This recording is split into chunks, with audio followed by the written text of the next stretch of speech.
Start பண்ணிட்டேன் brother.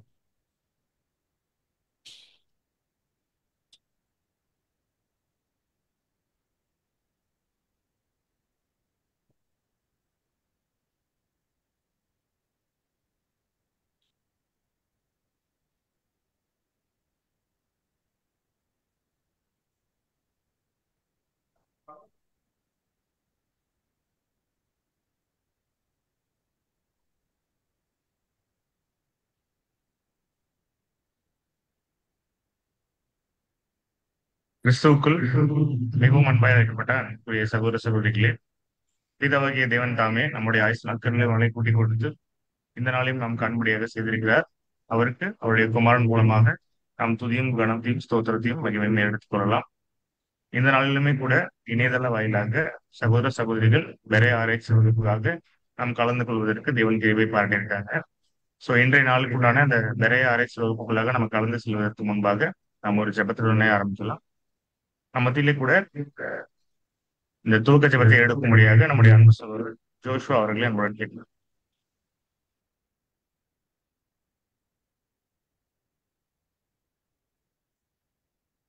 ஜெபம் செய்வோம். கேருபீன்கள் மத்தியில் வாசம் செய்யும் எங்கள் இஸ்ரவேலின் தேவனாய கர்த்தாவே, அப்பா, எங்களோட ஆயுசு நாட்களில் இந்த ஒரு நாளை எங்களுக்கு கூட்டி கொடுத்ததுக்கு கோடானு கோடி நன்றி அப்பா. இந்த ஒரு நாளிலும் நாங்கள் இதுவரை செய்த காரியங்களையும் இனிமேலும் செய்ய இருக்கும் காரியங்களையும் எங்கள் சித்தத்தின்படி அல்லாமல் உமது சித்தத்தின்படி நாங்கள் செய்து முடிக்க நீர் தாமே கிருபை தந்து வழிநடத்துங்க அப்பா. ஒவ்வொரு நாளும் நீர் எங்களுக்கு கொடுத்துட்ட இந்த அற்புதமான சத்தியத்துக்கு கோடானு கோடி நன்றி அப்பா. இந்த ஒரு நாளிலும் இந்த ஒரு பேரண்ட் ஸ்டடியை கூட நீங்கள் கொடுத்ததுக்கு நன்றி. இந்த ஒரு பேரண்ட் ஸ்டடியிலே நாங்கள் என்ன சத்தியம் நீர் எங்களுக்கு வெளிப்படுத்த சித்தம் வைத்திருக்கிறோம், அதை வெளிப்படுத்தி அந்த சத்தியத்தின் மூலம் எங்கள் வாழ்க்கையில் ஓட நீர் தாமே கிருபை தெளிந்து வழிநடத்துங்க.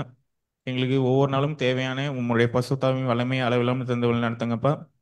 இந்த ஒரு சபை கூடுகளிலே கலந்துக்க முடியாமல் இருக்கும் சகோதர சகோதரிகள் ஜெபத்திலே கேட்கிறோம். அவர்கள் மீண்டும் இப்படி ஒரு பட்ட மாபெரும் சத்தியத்திலே கலந்து கொண்டு மீண்டும் அவர்கள் இந்த ஓட்டத்திலே ஓட நீர் தாமே கிருபை தந்து வழிநடத்துங்க. இப்படியாக இந்த ஒரு சிறிய ஜெபத்தை எங்கள் ஆண்டவராய் இயேசு கிறிஸ்துவின் மூலம் கேட்கிறோம் எங்கள் ஜீவனில் நல்ல பிதாவே, ஆமென். உரிய சகோதர சகோதரிகளே, நாம நம்முடைய 7ஆம் தூதன் எழுதின அந்த 5வது வால்யூம் அந்த தொகுப்புல கூட 2வது அத்தியாயம் ஒப்புரவாகுதலின் ஆசிரியர் என்கிற தலைப்பின் கீழாக நம்ம என்ன பண்ணிட்டு இருக்கோம் அப்படின்னா, கடந்த ஒரு சில வாரங்களாக நம்ம 2வது அத்தியாயம் தியானிக்கிறோம். ஸோ அதுல கூட கடந்த வாரம் தேவனுடைய வல்லமை, ஞானம், நீதி இதெல்லாம் எப்படி ஒரு சமக்கோட்டில் இருக்கு, எப்படி அது என்னைக்குமே ஃபெயில் ஆகாது, அதனுடைய முக்கியத்துவம் என்ன அப்படிங்கறது குறித்தெல்லாம் கூட நம்ம பார்த்தோம். இன்னும் அதனுடைய தொடர்ச்சியாக இன்னும் ஒரு சில காரியங்களை இன்று கூட நம்ம தியானிக்கலாம். ஸோ இன்றும் கூட நமக்கு இந்த பெரிய ஆராய்ச்சி வகுப்பை எடுத்துக் கொடுக்கும்படியாக நம்முடைய அன்பு சகோதரர் நிதின் அவர்களை அன்புடன் கேட்டுக்கிறோம். Thank you brother.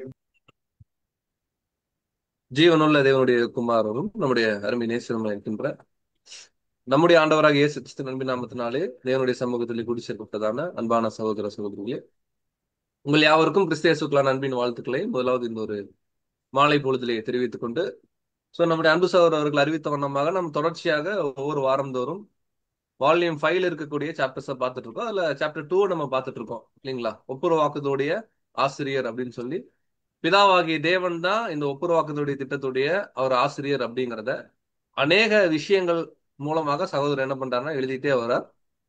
அதுல கடந்த வாரம் சகோதரர் சொன்ன மாதிரி நம்ம படிச்ச விஷயங்களை கவனிக்கும் பொழுது, பிதாவாகிய தேவனுடைய ஞானம், அவருடைய இந்த 4 பண்புகளும் எப்படி செயல்படுது அப்படிங்கறத குறித்து நம்ம பார்த்தோம். இப்போ அன்பான சகோதர சகோதரர்களுக்கு ஒரு தாழ்மையான வேண்டுகோள், யாராவது ஒருத்தர் கடந்த வாரம் நம்ம பார்த்த விஷயத்துடைய ஒரு சாராம்சத்தை மாத்திரம் சொல்ல முடிஞ்சதுன்னா நீங்க ஷேர் பண்ணலாம். நீங்கள் கரங்களை உயர்த்தி நீங்க என்ன பண்ணலாம்னா நீங்க சொல்லணும். மலர் சிஸ்டர், நீங்க ஷேர். பிரதர் ஸ்தோத்திரம் பிரதர். கேக்குதுங்களா பிரதர்? கேக்குது சிஸ்டர். ஓகே.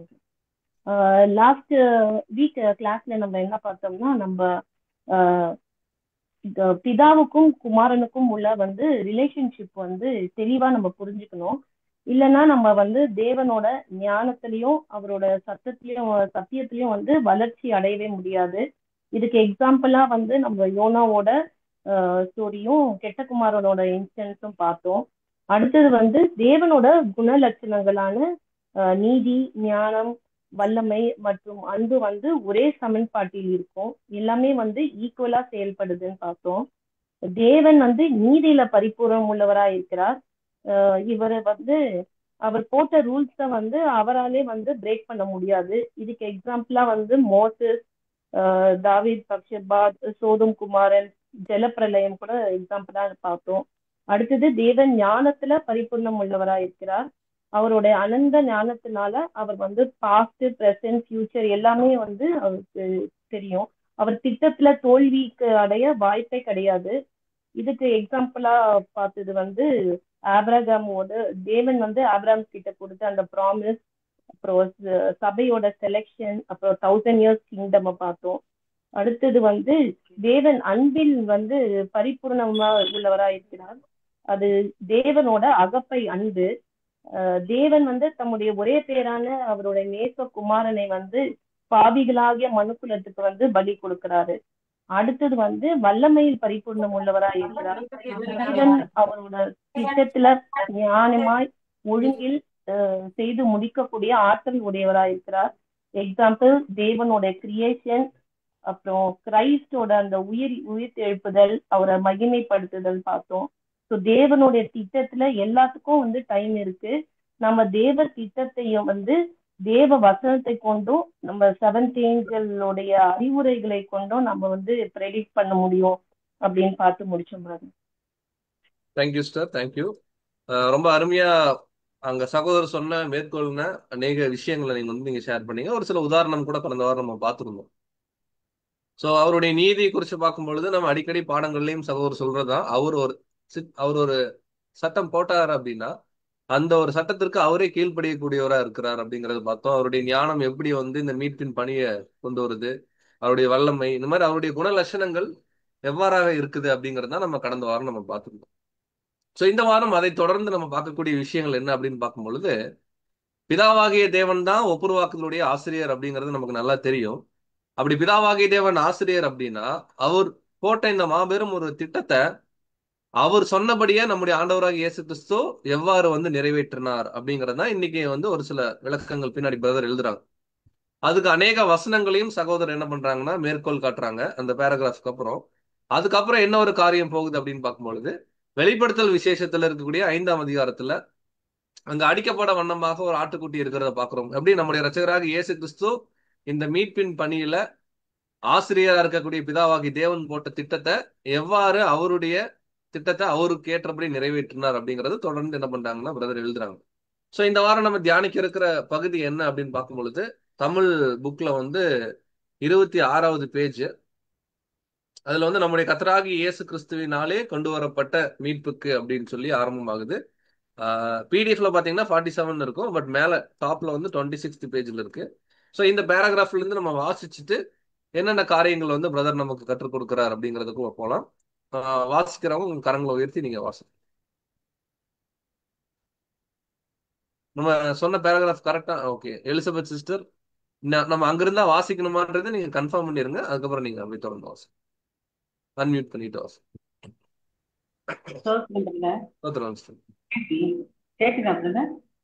கேக்குதுங்க சிஸ்டர்.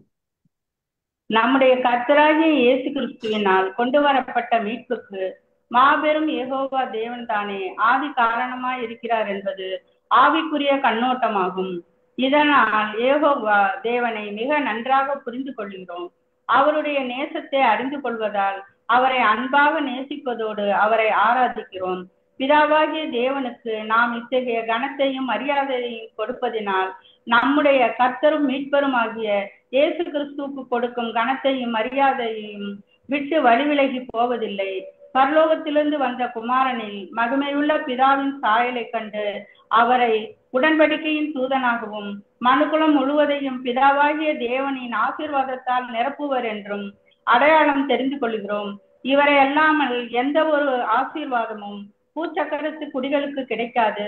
இதற்கேற்ற வண்ணமாக பிதாவாகிய தேவனின் மெய் பிரதிநிதியாக மீட்பு பணிக்கான யாவற்றையும் பிதாவாகிய தேவன் கூறியபடியே நமது ஆண்டவர் செய்து முடித்தார் என்பதற்கு கீழ்காணும் வேத ஆதாரங்களை கவனிக்கலாம். அன்புக்குரிய சகோதர சகோதரிகள, ரொம்ப எளிமையான ஒரு பகுதி தான். எப்படி சர்வ வல்லமையுள்ள நம்முடைய பிதாவாகிய தேவன் இது எல்லாத்துக்கும் ஒரு ஆதி காரணரா இருக்கிறார், அதே போல நம்முடைய இரட்சகர் எவ்வாறாக இருக்கிறார். சோ நம்முடைய பிதாவாகிய தேவனுக்கு நாம் செலுத்தக்கூடிய மகிமை எவ்வண்ணமாக இருக்குது, நம்முடைய இரட்சகருடைய விஷயத்துல எந்த ஒரு குறையும் இல்லை அப்படிங்கறத குறிச்சு பிரதர் எழுதுறாரு. இப்ப இந்த இடத்துல நமக்கு என்ன கேள்வி அப்படின்னு பார்க்கும் பொழுது, நம்முடைய பிதாவாகிய தேவன் தான் ஒப்புரவாக்குதலுடைய ஆசிரியர் அப்படிங்கறத பிரதர் அழகா கொண்டு வந்துட்டு இருக்காங்க. இப்ப இந்த ஒப்புரவாக்குதலுடைய ஆசிரியர் பிதாவாகிய தேவனாக இருக்கும் பட்சத்துல இப்போ மகிமை அப்படிங்கிற ஒரு பாயிண்ட் சொல்லி பார்க்கும் பொழுது, கர்த்தராகிய இயேசு கிறிஸ்துக்கு நம்ம கொடுக்கக்கூடிய மகிமையும் கனமும் பிதாவாகிய தேவனுக்கு நம்ம கொடுக்கக்கூடிய கனமும் மகிமையிலும் இருக்கக்கூடிய வித்தியாசங்கள் என்ன, எவ்வண்ணமாக அதை நம்ம புரிஞ்சுக்கிறது. ரெண்டு பேருக்கும் அங்க கனம் மகிமை இருக்குன்னு சொல்றாரு. அந்த மகிமையை நம்ம எப்படி புரிஞ்சுக்கிறது அப்படின்றதான் கேள்வியா நம்ம கேட்கிறோம். பதில் தெரிஞ்ச சகோதரர்கள் உங்களுடைய கரங்களை அந்த மகிமையின் காரியத்தை நமக்கு கேள்வியா கேட்கிறோம்.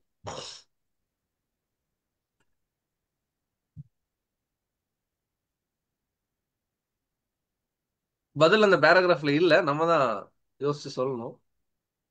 நீங்க அந்த பேராகிராஃபே திரும்ப வாசிக்கணும். அதாவது பிதாவாகிய ஓகே சகோதரி மலர் சிஸ்டர் நீங்க முயற்சி பண்ணுங்க. பிரதர் ட்ரை பண்ற பிரதர். சொல்லுங்க. எப்படின்னா நம்ம புது சிருஷ்டியா இருக்கிற நாம தேவனோட ஒப்புரவு ஆகியாச்சு. ஸோ என்னதான் நம்ம தேவனோட ஒப்புரவு ஆகினாலும் நம்ம கிறிஸ்து நமக்காக பரிந்து செய்கிறவரா இருக்கிறாரு. ஸோ நம்ம ஜெபம் பண்ணும்போது நம்ம தேவன் கிட்ட தான் டைரக்டா ப்ரே பண்றோம் த்ரூ ஜீசஸ் கிரைஸ்ட். அதான் அவரு மூலியமா த்ரூ ஜீசஸ் கிரைஸ்ட். ஓகே, நல்ல முயற்சி.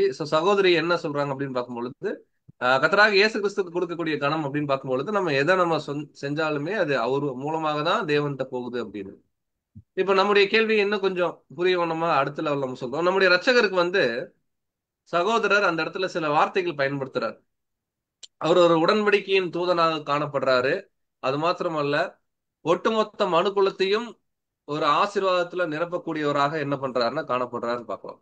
சோ இந்த ரெண்டு காரியங்களுக்கும், உடன்படிக்கையின் தூதனுக்கும் ஒட்டுமொத்த மனுக்குலத்தையும் மீட்டெடுக்கிறார் அப்படிங்கிற இந்த ரெண்டு காரியத்திற்கும் ஏதாவது வேத வசனங்களை நம்ம மேற்கோள் காட்டி இதை நம்ம ஊர்ஜிதப்படுத்த முடியும். ஓகே, ஹேண்ட் ரைஸ் பண்றாங்க சகோதரர் Prem brother. Brother, messenger of the covenant அப்படின்னு சொல்லிட்டு பார்க்கும்போது உடன்படிக்கையின் தூதர். மியூட் ஆயிடுச்சு, இப்போ மியூட் ஆயிடுச்சு. நீங்க பேசுறது ஆரம்பத்துல கேட்டுச்சு, இப்ப மியூட் போட்டாங்க. இப்போ கேக்குதா பிரதர்? கேக்குது. Okay brother. உடன்படிக்கையின் தூதர் அப்படின்னு சொல்லும் போது மல்கியா 3ஆம் அதிகாரம் 1 வசனம் நம்ம சொல்லலாம். இதோ நான் என் தூதனை அனுப்புகிறேன், அவன் எனக்கு முன்பாக போய் வழியை ஆயத்தம் பண்ணுவான் அப்படின்ற மாதிரி இருக்கு. ஸோ இது ஜான் தி பேப்டிஸ்ட் அங்க குறிக்கிறது. அதுக்கப்புறம் பாத்தீங்கன்னா, அப்பொழுது நீங்கள் தேடுகிற ஆண்டவரும் நீங்கள் விரும்புகிற உடன்படிக்கையின் தூதனும் ஆனவர் தம்முடைய ஆலயத்திற்கு தீவிரமாக வருவார். அப்படின்னா இவர் போயிட்டு ஜான் தி பேப்டிஸ்ட் யாரை இன்ட்ரடியூஸ் பண்றாருன்னா இயேசு கிறிஸ்துவ அந்த இடத்துல இன்ட்ரடியூஸ் பண்றாரு. என்னன்னு இன்ட்ரடியூஸ் பண்றாருன்னா உடன்படிக்கையின் தூதனும் ஆனவர் அப்படின்ற மாதிரி இன்ட்ரடியூஸ் பண்றாரு. ஸோ ஓல்ட் டெஸ்டமெண்ட்ல நம்மளுக்கு அது ஒரு ரெஃபரன்ஸ் இருக்கு. Okay brother, very good. இதை குறிச்சு இதுக்கு முந்தின பேராகிராஃப்லயே மல்கியா 3:6 கூட ரெஃபரன்ஸ் கொடுத்துருப்பாங்க, நீங்க கவனிச்சிருப்பீங்க. ரொம்ப அருமையா நம்ம பாக்குறோம். அன்பான சகோதர சகோதரிகளே, உடன்படிக்கையின் தூதனானவர் அப்படின்னு சொல்லி சொல்லி பார்க்கும் பொழுது இன்னைக்கு அநேக விஷயங்கள்ல கர்த்தராகிய இயேசு கிறிஸ்து பிதாவாகிய தேவன் மூலமாக அங்க ஜெனிப்பிக்கப்பட்ட ஒரு தூதர்கள்லயே ஒரு பிரதான தூதன் பார்க்கிறோம். அப்படி எங்க நம்முடைய பரிசுத்த வேதாந்தத்துல வசனங்கள் இருக்கு அப்படின்னு பார்க்கும் பொழுது அநேக திஷ்டாந்தங்கள் மூலமாக நம்ம உறுதிப்படுத்தலாம். அதுல ரொம்ப முக்கியமான வசனம் இது. அவர் ஒரு உடன்படிக்கையின் தூதனாக விசேஷமா தேவனுடைய தெய்வீக திட்டத்தை நிறைவேற்றக்கூடிய ஒரு முக்கியமான ஒரு இடத்துல இருக்கக்கூடியவர் தான் யாருன்னா நம்முடைய ரட்சகர். சோ இங்க பிரதர் எழுதக்கூடிய அந்த உடன்படிக்கையின் தூதன் அப்படிங்கறதுக்கு நம்முடைய அன்பு சகோதரர்கள் பதில் கொடுத்துட்டாங்க. இப்ப மனுக்குலம் முழுவதையும் பிதாவாகிய தேவனின் ஆசீர்வாதத்தால் நிரப்புவார் அப்படிங்கறதையும் நம்ம தெரிந்து கொள்ளணும்னு பிரதர் எழுதுறாரு. அதுக்கு நிறைய வசனங்கள் பின்னாடி கொடுக்குறாரு. பட் இருந்த போதிலும் அந்த கான்செப்டுக்கு நமக்கு தெரிஞ்ச ஏதாவது வேத ஆதாரங்களை நாம கொடுக்க முடியுமா?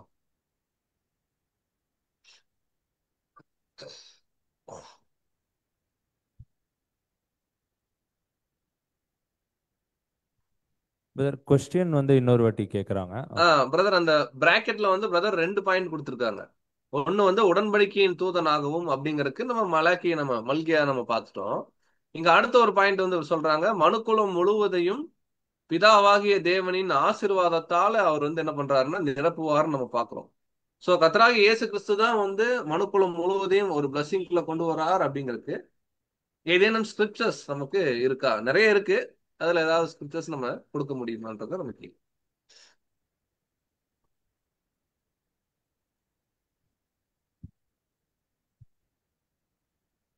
ஏதாவது இன்னைக்கு நம்ம பாடின பாடல்கள்ல ஏதாவது கூட இருக்கான்னு கூட நீங்க யோசிக்கலாம். ஓகே, ட்ரை பண்ணுங்க.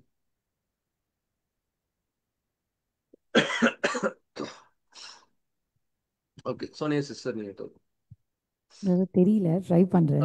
ட்ரை பண்ணுங்க. இது வந்து யோவான் 3:16 வந்து கோட் பண்ணியிருப்பாங்க பிரதர். இந்த மாதிரி வந்து இயேசு கிறிஸ்து வந்து அவர் வந்து இறந்து உயிர்த்தெழுந்து நித்திய ஜீவன் எவர்லாஸ்டிங் லைஃப் வந்து அவரால் தான் எல்லாருக்குமே கிடைக்க போகுது அப்படின்றது அந்த வசனம் கோட் பண்ணியிருப்பாங்க. Okay sister, very good. So நிறைய வசனங்கள் சகோதரி சொன்ன மாதிரி நம்ம பார்க்குறோம். அதாவது உலக ஜனங்கள் நித்திய ஜீவனை பெற்றுக்கொள்ளணும் அப்படின்னு பார்க்கும் பொழுது அதுக்கு கர்த்தராகிய இயேசு கிறிஸ்துடைய ரேன்சம் நம்ம மீட்கும் பொருள்ல கூட என்ன பண்றோம்னா நம்ம தீமோத்தேயுல வசனம் பார்க்கிறோம் இல்லைங்களா? சபையுடைய பாவத்தை மட்டும் இல்ல, சர்வ லோகத்தின் பாவத்தை என்ன பண்றாருன்னா நிவர்த்தி செய்யறாரு. அதெல்லாம் எழுதுறாங்க. சோ இந்த பேராகிராஃப்ல பிரதர் கொடுக்கக்கூடிய எளிமையான விஷயத்தை நம்ம கவனிக்கும் பொழுது, அதாவது மீட்பின் திட்டத்துடைய ஆசிரியர் வந்து அவர் தான் பிதாவாகிய தேவன் அப்படிங்கிறத முதல் வரிகள் எழுதுறாங்க. ரெண்டாவது, பிதாவாகிய தேவனே நம்ம வந்து ஆராதிக்கிறோம். அப்படி ஆராதிக்கும் பொழுது எந்த வகையிலையும் வந்து நம்முடைய கர்த்தராகிய இயேசு கிறிஸ்து அவருக்கு நம்ம கொடுக்கக்கூடிய கனம் மரியாதையை விட்டு நம்ம விலகுவதில்லை. ஸோ இங்க ரொம்ப ஒரு தெளிவான ஒரு புரிந்து கொள்ளுதல் நமக்கு இருக்குது அப்படின்றத பிரதர் எம்பசிஸ் பண்றாங்க. என்ன சொல்றாங்கன்னா, பிதாவாகிய தேவனுக்கு நாம கொடுக்கக்கூடிய கனம் மகிமை எப்படி இருக்கணும், அதே சமயம் கர்த்தராகிய இயேசு கிறிஸ்துவுக்கும் அவர் இந்த மீட்பின் பணியை வந்து செஞ்சு முடிச்சுட்டாரு. இன்னைக்கு அவருக்கும் ஏற்ற ஒரு கணம் இருக்கும். இது ரெண்டுக்கும் உண்டான ஒரு புரிதல் நமக்கு இருக்கணும் அப்படிங்கிறாரு. அதை குறித்து நம்ம கேள்விகளை நம்ம கேட்டிருந்தோம். அடுத்து பின்னாடி எழுதும்போது ஒட்டுமொத்த உலகத்திற்கும் இந்த மீட்பின் திட்டத்துல அவர் வந்து பிளஸ்ஸிங்ஸ் என்ன பண்றாருன்னா கொடுக்குறாரு. அவர் இந்த மீட்பின் பணியை செஞ்சு முடிச்சுட்டாரு அப்படின்னு சொல்லிட்டு கீழ்காணும் சில வேத வசனங்கள் மூலமா அதை நம்ம என்ன பண்ணலாம்னா ஆதாரங்களாக நம்ம கவனிக்கலாம்னு எழுதுறாரு. இப்போ அந்த வசனங்களை நம்ம என்ன பண்ணலாம்னா ஒன் பை ஒன்னா நம்ம போலாம். அந்த முதல் வசனம் மட்டும் வாசிக்கலாம். நீங்க என்ன வந்து பண்ணலாம்னா இதை நீங்க கேள்வியாவே எடுத்துக்கலாம். யாராவது ஒருவர் வந்து அந்த முதல் வசன பகுதியை ஹேண்ட் ரைஸ் பண்ணி நீங்க வாசிச்சுட்டு அந்த வசனத்துல எப்படி இந்த மீட்பின் திட்டம் ஃபுல்ஃபில் ஆகுது அப்படிங்கறத நீங்களே சொல்ல முயற்சி பண்ணலாம். அடுத்த ஒரு சகோதரனோ சகோதரியோ அடுத்த ஒரு வசனத்தை வாசிக்கலாம், அங்க கோட் பண்ணதை. அதை வாசிச்சுட்டு அதுல என்ன கான்செப்ட் இந்த மீட்பின் திட்டம் வந்து ஃபுல்ஃபில் ஆகுறத அங்க வசனத்தின் மூலமா நம்ம புரிஞ்சுக்கிறோம் அப்படிங்கிற மாதிரி நம்ம என்ன பண்ணலாம்னா, ஏன்னா ஒரு வசனம் ஒருத்தர் வாசிச்சு ஒரு கேள்வி கேட்கும் பொழுது டைம் நமக்கு ரொம்ப வேஸ்ட் ஆகும். அதனால வாசிக்கிறவங்களே இதுக்கு உண்டான பதில் சொல்ல நீங்க முயற்சி பண்ணலாம். ஸோ அந்த அடிப்படையில நீங்க என்ன பண்ணலாம்னா இந்த வசன பகுதிகளுக்கு மட்டும் நீங்க கரங்களை உயர்த்தும் போது அந்த யோசனையோடு கொஞ்சம் நீங்க உயர்த்தும்படி அன்போடு கூப்பிடுறேன். முதல் தீத்து வசனத்தை யார் எக்ஸ்பிளைன் பண்றாங்க? ஓகே, சகோதரர் ஜோயல் அவர்கள் நீங்க.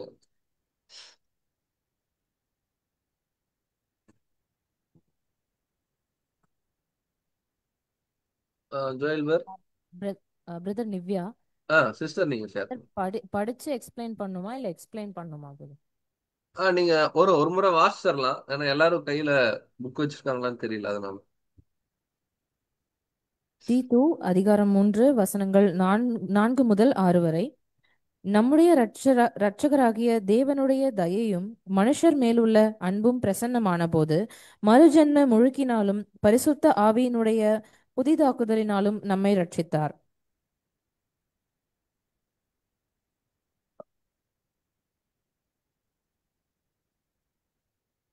ஓகே சிஸ்டர், பதில்.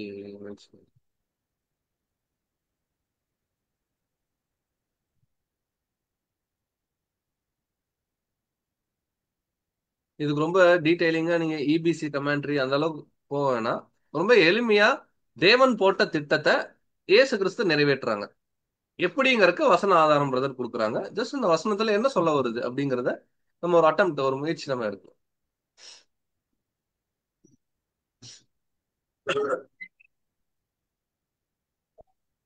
சிஸ்டர் லைன்ல இருக்கீங்களா?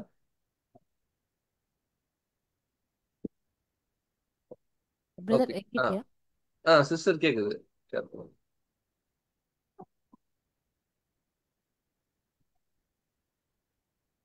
ஓகே. பிரதர் சோனியா சிஸ்டர் நீங்க ஹேண்ட் ரைஸ் பண்ணுங்க, நீங்க share.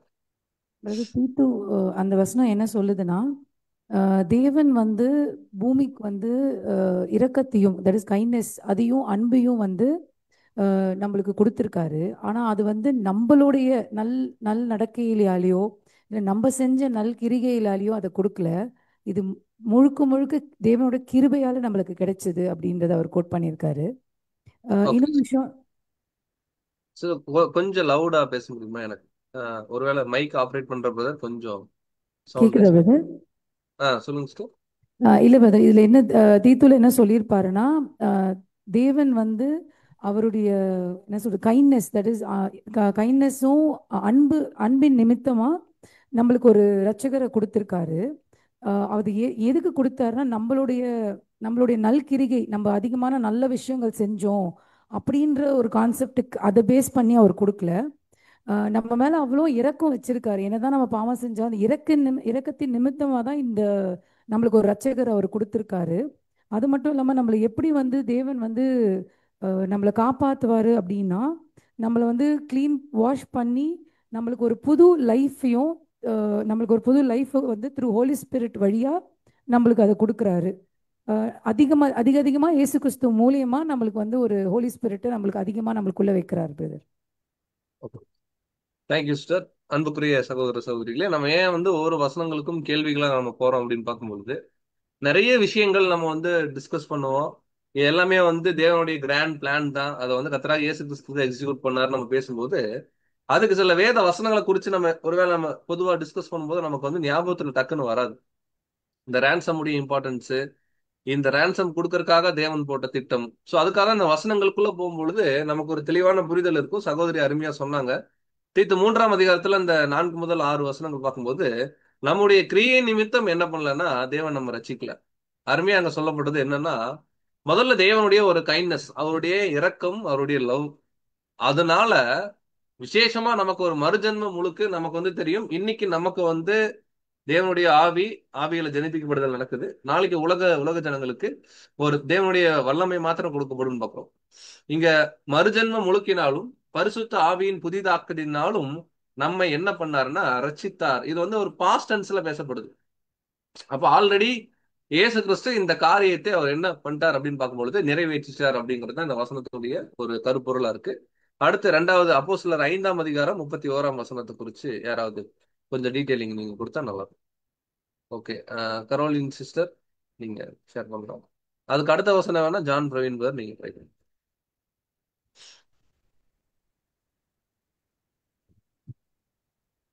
சிஸ்டர் மியூட் எடுத்துள்ள. ஓகே. இஸ்ரவேலுக்கு மனம் திரும்புதலையும் பாவ மன்னிப்பையும் அருளுகிறதுக்காக அவரை அதிபதியாகவும் இரட்சகராகவும் தமது வலது கரத்திலே உயர்த்தினார். அது வசனம். இது என்ன சொல்லுதுன்னு பாத்தீங்கன்னா, இஸ்ரேல் மக்கள் வந்து பாவத்துல இருக்கிறாங்க. ஆனா அவரு இயேசு கிறிஸ்து வந்து அவங்களுக்கு எப்படி அவங்களோட பாவத்தை மன்னிச்சு எப்படி வந்து அவங்கள வந்து ஏத்துக்கிறாரு. அதனால பிதா வந்து அவரை வந்து ரைட் ஹேண்ட் சைட்ல அவரை உயர்த்தி இருக்கிறாருன்னு சொல்லி நான் புரிஞ்சுக்கிறேன். Okay sir, very good. ரொம்ப எளிமையான ஒரு வசனம் தான். இப்ப நம்ம படிக்கக்கூடிய இந்த எல்லா வசனங்களையுமே நல்லா நம்ம கவனிக்க வேண்டிய விஷயம் என்னன்னா, தேவன் சார்பாக அங்க ஒரு செயல் செய்யப்பட்டிருக்கும். தேவன் தான் அதை அனுமதிச்சிருப்பாங்க. தேவன் யாரை கொண்டு இதை செய்யறாருன்னு பார்க்கும்போது கர்த்தராகிய இயேசு கிறிஸ்து. இவங்க வந்து 2 பேருடைய இம்பார்ட்டன்ஸுமே அந்த வசனங்களை கொடுக்கப்பட்டிருக்கும். ஸோ இங்க கூட இஸ்ரேல் ஜனங்களை பத்தி சொல்லும்போது கூட அவங்களுக்கு ஒரு மனம் திரும்புதல் மற்றும் பாவம் மன்னிப்பு அருள்றதற்காக அவரை அதிபதியாகவும் அப்படின்னா தேவன் பிளான் போடுறாரு. இஸ்ரேல் ஜனங்களுக்கு மனம் திரும்புதல் கொடுக்கணும், பாவ மன்னிப்பு கொடுக்கணும். இது தேவனுடைய திட்டம். ஏன்னா ஒட்டுமொத்த மனுக்குலத்தையும் மீட்டெடுக்கணும். அதற்காக அவரை அதிபதியாக யாரை அப்படின்னு பார்க்கும் பொழுது நம்முடைய ஆண்டவராக இயேசு கிறிஸ்துவை அவர் அதிபதியாகவும் இரட்சகராகவும் என்ன பண்றாருன்னா உயிர்த்தெழுதல்ல தமது வலது பரிசுத்தல் என்ன பண்றாருன்னா உயர்த்துறாருங்கிற இந்த வசனத்துடைய விளக்கம். சோ அடுத்த 1 தீமோத்தேயு 1ஆம் அதிகாரம் 1ஆம் வசனத்தை குறிச்சு சகோதரர் ஜான் பிரவீன் அவர்கள் நீங்க முயற்சி பண்ணுங்க. அடுத்தது 1 யோவான் 4:10. சரி ஓகே. இப்போ 1 தீமோத்தேயு யாராவது ரெஃபர் பண்றீங்களா? ஜஸ்ட் ஒன்லைன்ல நீங்க சொன்னா கூட பரவாயில்ல. இந்த வசனம் படிக்கும்பொழுது நமக்கு என்ன புரிதல் இருக்கு, அதுல எப்படி இந்த ஒப்புரவாக்குதலுடைய கான்செப்ட் இருக்கு அப்படிங்கறத நீங்க ஷேர் பண்ணலாம். ஓகே, சரி.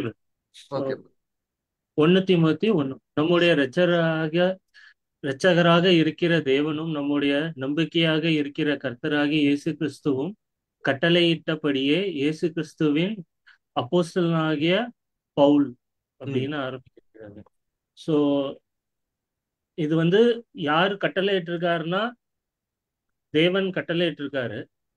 அத நம்முடைய இரட்சகராக இயேசு கிறிஸ்து அத நடைபெறுத்துறார். அவர் என்ன சொல்றாரோ.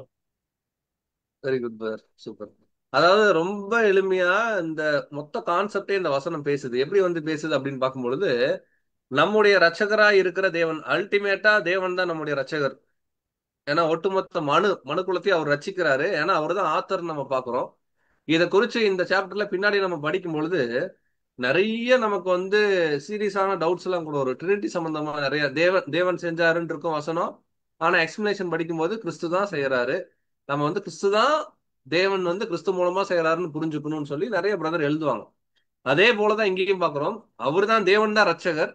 எப்படி அப்படின்னு பார்க்கும் பொழுது நம்முடைய நம்பிக்கையா இருக்கிற கர்த்தராகிய இயேசு கிறிஸ்து நமக்காக என்ன பண்றாருன்னா அவருடைய ஜீவனை கொடுத்து அந்த ரட்சிப்பின் திட்டத்துல கொண்டு வராருங்கிறது தான் இந்த வசனத்துடைய ஒரு காரியமாக இருக்கு. சோ அடுத்த வசனங்களை வாசிக்கிறவங்க நீங்க கரங்களை உயர்த்தலாம். 1 தீமோத்தேயு 2ஆம் அதிகாரம் 3 மற்றும் 5. இது ரொம்ப எளிமையான வசனம். சகோதரி ரோஸ்லின் அவர்கள். சோதரம் பிரதர். 2 தீமோத்தேயு 2ஆவது அதிகாரம் 3, 2, 3, 5. நம்முடைய இரட்சகராகிய தேவனுக்கு முன்பாக அது நன்மையும் பிரியுமா இருக்கிறது. அப்புறம் எல்லா மனுஷரும் ரட்சிக்கப்படவும் சத்தியத்தை அறிகிற அறிவை அடையவும் அவர் சித்தமுள்ளவராய் இருக்கிறார். தேவன் ஒருவரே, தேவனுக்கும் மனுஷருக்கும் மத்தியஸ்தலரும் ஒருவரே.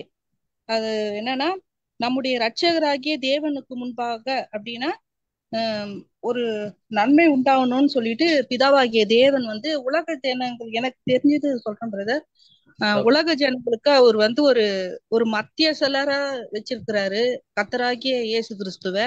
ஆனா பிதாவாகிய தேவன் ஒருவரே அப்படின்னு சொல்லிட்டு இங்க சொல்லி இருக்குது. ஆனா அவர் வந்து எல்லாரையும் ரட்சிக்கணும்னு சித்தம் உள்ளவரா இருக்கிறாரு அப்படின்னு. எல்லா மனுஷரும் ரட்சிக்கப்படவும் சத்தியத்தை அறிகிற அறிவை அடையும் அவர் சித்தம் உள்ளவரா இருக்கிறார், எல்லாரும் அறியணும்னு சொல்லிட்டு.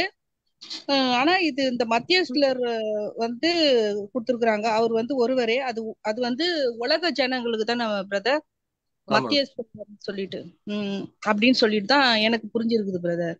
ஓகே சிஸ்டர், நம்ம ஆல்ரெடி நிறைய முறை நம்ம டிஸ்கஸ் பண்ணியிருக்கிறோம். நமக்கு வந்து நம்முடைய ரட்சகர் வந்து ஒரு அட்வொகேட்டா இருக்காரு, உலக ஜனங்களுக்கு ஒரு மீடியேட்டரா இருக்காரு. சோ இந்த வசனம் கூட நம்ம ரேன்சம் பாடத்துல கூட பார்ப்போம் இல்லைங்களா.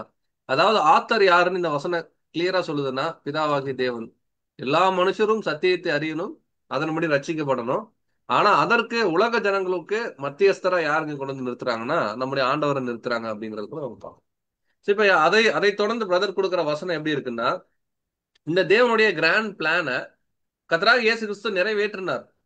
அப்படி அவர் இந்த பூமியில வந்து தன்னுடைய ஊழிய நாட்கள்ல அவர் இதை வந்து கன்ஃபார்ம் பண்றார். நான் எதுவுமே என்னுடைய ஓனா பண்ணல, ஒரு ஆத்தர் இருக்காரு, ஒரு ஆசிரியர் இருக்காரு, அந்த ஆசிரியர் சொல்றபடிதான் நான் வந்து செய்யறேனே தவிர நானா சுயமா ஒரு ஆத்தர்ஷிப்போ நானா புதுசா ஒரு விஷயத்தையோ நான் வந்து நடப்பிக்கலன்றத நிறைய வசனங்கள் மேற்கோள் காட்டுறேன். இப்ப நம்ம என்ன பண்ணலாம் அப்படின்னு பார்க்கும் பொழுது அதுல முதல் 3 வசனங்கள் நம்ம படிக்கலாம். அதாவது இதை பற்றின்ற இடத்துல ஆரம்பிச்சு யோவான் 20-21 வரைக்கும் யாராவது நீங்க வாசிங்க, அதுக்கப்புறம் அதுக்குண்டான விளக்கங்களை கேட்க. கார்த்திக் பிரதர் நீங்க வாசி. இது எல்லாமே நம்ம ட்ரினிட்டி பாடத்துல நம்ம படிச்ச விஷயங்கள் தான். நம்ம குயிக்கா நம்ம ரீகால் பண்ணுவோம். கேக்குதுங்களா? கேக்குதுங்க. இதை பற்றி கர்த்தராகிய இயேசு கிறிஸ்துவின் வார்த்தையை கவனிப்போம். உலகத்தை ஆக்கினிக்குள்ளாக தீர்க்கும்படி தேவன் தம்முடைய குமாரனை உலகத்தில் அனுப்பாமல் அவராலே உலகம் ரட்சிக்கப்படுவதற்காகவே அவரை அனுப்பினார். யோவான் 3:17. நான் என் சுயமாய் ஒன்றும் செய்கிறதில்லை, நான் கேட்கிறபடியே நியாயம் தீர்க்கிறேன். யோவான் 5:30. பிதா என்னை அனுப்பினது போல நானும் உங்களை அனுப்புகிறேன்.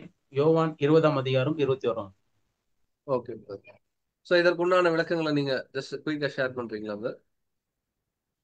முயற்சி பண்றீங்களா? முயற்சி பண்றவங்க.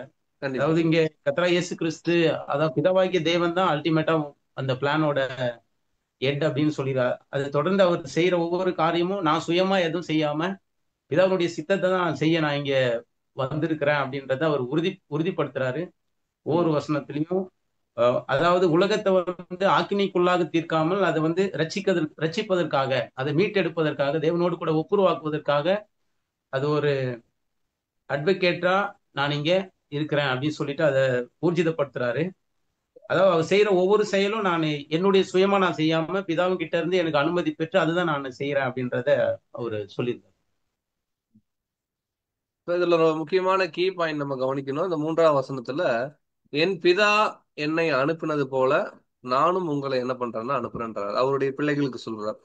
சோ இங்க கூட கவனிக்கிறோம் அன்பான சகோதர சகோதரர்களே, நமக்கான ஒரு படிப்பினை என்ன அப்படின்னு பார்க்கும் பொழுது, இங்க கூட நம்முடைய லைஃபுக்கு நம்ம ஆத்தர் கிடையாது.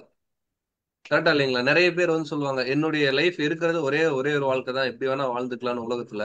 பட் இல்ல, இன்னைக்கு நம்ம வாழக்கூடிய இந்த வாழ்க்கை கூட ஆல்ரெடி ஒரு கிராண்ட் பிளான் வந்து தேவன் போட்டிருக்காரு. ஒரு திருச்சபையின் பிள்ளை அப்படின்னா அவங்க வந்து இப்படிதான் வாழணும், அவங்களுடைய நடைமுறை வாழ்க்கையில இதெல்லாம் காணப்படணும்னு சொல்லியிருக்காங்க. நம்முடைய ஆண்டவராக இயேசு கிறிஸ்து நமக்கு ஒரு முன்மாதிரியா கிளியரா சொல்றார், நான் என் சுயமா எதுவும் செய்யல, என் பிதா சொன்னதை நான் செய்யறேன். நான் வந்து என் பிதா என்கிட்ட சொன்ன விஷயத்தின்படி நான் நியாயம் தீர்க்கிறேன். எல்லாமே நம்ம ட்ரினிட்டி பாடத்துல நிறைய படிச்சிருப்போம். சோ இங்க நமக்கான ஒரு அட்வைஸ் என்ன அப்படின்னு பார்க்கும் பொழுது, இங்க கூட நம்ம ஆத்தர் கிடையாது. ஒருவேளை மீட்பின் பணியில நம்முடைய ரட்சகரோடு கூட அந்த மத்தியஸ்த வேலையை நம்ம செய்யணும், சபையின் பிள்ளைகளாக நம்ம இருக்கணும் அப்படின்னு கேட்டீங்கன்னா, பிதாவாகிய தேவன் போட்ட கிராண்ட் பிளான்ல நம்முடைய பார்ட் என்ன நம்ம கண்டுபிடிச்சு அதற்கேற்ப நம்முடைய ஜீவியத்தை சீரமைத்து சரியான பாதையில நடப்பதுதான் என்னன்னு பாத்தீங்கன்னா நம்முடைய ரட்சகர் நமக்கு வச்சுட்டு போகக்கூடிய மாதிரின்றது கூட இந்த இடத்துல ஒரு காரியமா நம்ம புரிஞ்சுக்கலாம். ஸோ சம்டைம்ஸ் என்னுடைய இஷ்டம், எனக்கு இப்படிதான் புரியுது, நான் வந்து இப்படிதான் இருப்பேன், அந்த நான் என்னுடையது அப்படியெல்லாம் எதுவுமே நம்முடைய தனிப்பட்ட வாழ்க்கையில நம்ம பயன்படுத்தவே கூடாத வார்த்தைகளா இருக்கு. ஏதோ ஒண்ணு அப்படின்னா தேவ சித்தம், இல்ல தேவன் ஏதாவது சொன்னாரா பண்ணலாம், இல்லைன்னா தேவன் சகோதரர் மூலமா ஏதாவது சொல்லுவார். நம்முடைய நடைமுறை வாழ்க்கையிலேயே நாம் அடிக்கடி பயன்படுத்தக்கூடிய அல்லது நம்ம நினைவுல கொண்டு வர வேண்டிய விஷயம் என்னன்னா, நான், நாம், என்னுடையது அப்படின்னு எதுவுமே கிடையாது. எல்லாமே பிதா. பிதா நமக்கு ஏற்படுத்தின குடும்பம் கர்த்தராகிய இயேசு கிறிஸ்துவின் மூலமா அவருடைய சபையின் பிள்ளைகள். சோ இவர்கள் மூலமாக தான் தேவன் கிட்ட இருந்து பரிசுத்த வேதாகமத்தின் மூலமா நமக்கு அநேக ஆலோசனைகள் நம்முடைய வாழ்க்கையில வரும்னு பார்க்கிறோம். சோ நான் என் சுயமாய் ஒன்றும் செய்யாமல் அப்படின்னா இங்க கூட அப்படிதான். ஏன் நம்ம எக்லீஷியால டிவைன் அரேஞ்ச்மெண்ட் வைக்கிறோம், ஏன் வந்து எக்லீஷியால கேட்டு நம்ம பண்றோம் அப்படின்னு பார்க்கும் பொழுது இங்க கூட அதே தான். வழிநடத்துற சகோதரர்களுக்கு நான் என் சுயமாய் செய்யாமல் தேவன் என்ன சொல்றாரோ செய்யறேன். தேவன் என்ன சொல்வார் பரிசுத்த வேதாகமத்தின் மூலமா நமக்கு சொல்லுவாங்க, தேவனுடைய பிள்ளைகள் மூலமா நமக்கு சொல்லுவாங்க. அதே போல சபையாரா இருக்கக்கூடிய நமக்கு கூட அப்படிதான். தேவன் எப்படி நம்ம கூட பேசுவார்னா வசனங்கள் மூலமாகவும் சகோதரர்கள் நம்ம கற்றுக் கொடுக்கக்கூடிய பாடங்கள் மூலமாகவும் நாம நம்முடைய தனிப்பட்ட ஸ்டடீஸ்லயும் தேவன் நம்ம கூட என்ன பண்றாருன்னா சொல்றாரு. அப்புறம் அவர் என்ன கைடன்ஸ் கொடுக்குறாரோ அந்த கைடன்ஸின் அடிப்படையில நம்முடைய வாழ்க்கை அங்க சீரமைக்கப்படணும் அப்படிங்கிற ஒரு முக்கியமான கருத்தையும் இந்த இடத்துல நம்ம என்ன பண்ணிக்கலாம்னா நம்ம புரிஞ்சுக்கலாம். சோ அடுத்து இருக்கக்கூடிய மற்ற வசன பகுதிகளை அப்படியே நம்ம வாசிக்கலாம். எங்க எதுல இருந்து வாசிக்கலாம்னா அந்த நாளையும் அப்படின்ற இடத்துல இருந்து ஆஹ் லூக்கா 24:49 வரைக்கும் நீங்க வாசிக்கலாம். யார் வாசிக்கணும்? ஓகே சகோதரி கரோலின் சிஸ்டர் நீங்க வாசிக்கலாம். மார்க் 13:32. ஆமா சிஸ்டர் அங்கிருந்து. அந்த நாளிகையும் அந்த நாளிகையும் பிதா ஒருவரை தவிர மற்ற ஒருவரும் அறியான், பரலோகத்தில் உள்ள தூதர்கள் கூட அறியார்கள், குமாரனும் அறியார் சொல்றாங்க பிரதர். இது ஆக்சுவலா பாத்தீங்கன்னா பிதாவுடைய எப்போ அவருடைய வருகை வரும்ன்றது தெரியாதுன்றதுக்காக அவரு எல்லாரையும் அதுல சொல்றாரு பிரதர். அந்த நேரம் அந்த நாளைகை எதுவுமே தெரியாதுன்னு சொல்றாரு. ஏன்னா பிதாவுக்கு மட்டும்தான், அவர்தான் ஆத்தரு, அதனால அவருக்கு மட்டும்தான் தெரியும்னு சொல்றாரு. சோ இந்த இடத்துல சகோதரி சொன்ன விஷயத்துல இருந்து ஒரு அடிப்படையான கேள்விதான், ரொம்ப அட்வான்ஸ் கொஸ்டின்ஸ் கிடையாது. நம்ம பாக்குறோம் நம்முடைய கர்த்தராக இயேசு கிறிஸ்துடைய 2ஆம் வருகை குறிச்சுதான ஒரு புரிதல் வந்து நம்முடைய ஆண்டவராக இயேசு கிறிஸ்துக்கே டேட் அண்ட் டைம் தெரியல அப்படிங்கறத அவர் ஓப்பனா சொல்றாரு. அவர் 1ஆம் வருகையில வந்திருக்கும் போதே இந்த நாளையும் நாளுகையும் குறிச்சு எனக்கு தெரியாது, பிதாக்கு தான் தெரியும் அப்படிங்கிறார். அப்படி இருக்கும் பட்சத்துல கர்த்தராக இயேசு கிறிஸ்து 1874 வந்துட்டார் அப்படிங்கிற ஒரு சத்தியத்தை நம்ம விசுவாசிச்சு நம்ம படிச்சு வசனத்தின் மூலமா நம்ம கண்டுபிடிச்சிருக்கிறோம். ஆண்டவரே தெரியாதுன்னு சொன்ன விஷயத்த இப்ப எப்படி நம்ம கண்டுபிடிச்சோம்? ஒருவேளை ஆண்டவருக்கு தேவன் பின்னாடி வெளிப்படுத்திட்டாரா? அப்படி வெளிப்படுத்திட்டாருன்னா அது எங்க? அங்கிருந்து நமக்கு எப்படி வந்துச்சு? அப்படியே கொஸ்டின் நம்ம மேப் பண்றோம். செகண்ட் கம்மிங் உடைய விஷயங்கள் ஆண்டவர் 1ஆம் வருகையில வரும்போது தெரியல. ஆனா இப்போ தெரிஞ்சிருச்சு, நமக்கும் தெரிஞ்சிருச்சு. அப்ப அங்க தெரியாதுன்னு சொன்ன ஆண்டவருக்கு எப்போ இதெல்லாம் ரிவீல் ஆகுது அப்படிங்கிறது தான் நம்ம கேள்வியா நம்ம கேட்கும். ஓகே, சகோதரி எலிசபெத் சிஸ்டர், க்ளூ வந்து அடுத்த இதுலயே நமக்கு இருக்கு. சிஸ்டர் அன்மியூட் பண்ணிக்கிறீங்களா? சிஸ்டர் நீங்க பேசுறது கேட்கல, அன்மியூட் பண்ணிக்க. அன்மியூட். ஆ ஓகே சிஸ்டர், இந்த மைக் சிம்பிள். ஓகே. அந்த அவர் வந்து ஈடுபலி கொடுத்து உயிர் தெழுந்து அவர் வந்து தேவன்கிட்ட போய் பிதாவோட சேரும்போது அவருக்கு அந்த நாளும் நாளிகையெல்லாம் அறிஞ்சிருப்பாரு. Very good sister. ஆக்சுவலா அந்த கான்செப்ட் தான் வந்து அடுத்த நம்ம ஹெட்டிங்ல நம்ம பாக்குறோம். அடிக்கப்பட ஒன்னமா இருக்கக்கூடிய ஆட்டுக்குட்டிங்கிற ஒரு பாயிண்ட்ல கிளியரா இயேசு கிறிஸ்துக்கு அவர் உயிர் தெழுந்து பிதாவாகிய தேவன்கிட்ட போய் அங்க இந்த சீல் அங்க உடைக்கப்படுது. காஸ்பிள் ஏஜோடைய கம்ப்ளீட் மிஷன் அங்க கொடுக்கப்படுது. அதுக்கப்புறம் எல்லா கிராண்ட் பிளானுமே நம்முடைய ரட்சகருக்கு அங்க தெரியுது. அவருடைய கிருபையின் மூலமாக நாம் அதை என்ன பண்றோம்னா இந்த நாட்கள்ல பெற்றுக்கொண்டோம். அதான் எபிரேயர்ல கூட பாக்குறோம். இந்த கடைசி நாட்களில் குமாரன் மூலமாக நமக்கு என்ன பண்றாருன்னா திருவுளம் பற்றினார் அப்படின்னு எபிரேயர் 1ஆம் அதிகாரம் 1ஆம் வசனத்தில் கூட பார்ப்போம். அடுத்து மற்ற வசன பகுதிகளை வாசிக்கலாம். அப்போஸ்தலர் 1:7 இருந்து நீங்க ஒரு சில வசனங்கள் 2-3 வசனங்கள் அப்படியே வாசிச்சுட்டு கூட நீங்க கன்சால்டேட்டா கூட ஒரு எக்ஸ்பிளனேஷன் கொடுங்க. யார் வாசிக்கிறீங்க? ஒரு ஜோஷுவா அவர்கள் வாசிக்கிறீங்களா? வெள்ளூர் ஜோஷுவா இல்ல, சென்னை ஜோஷுவா.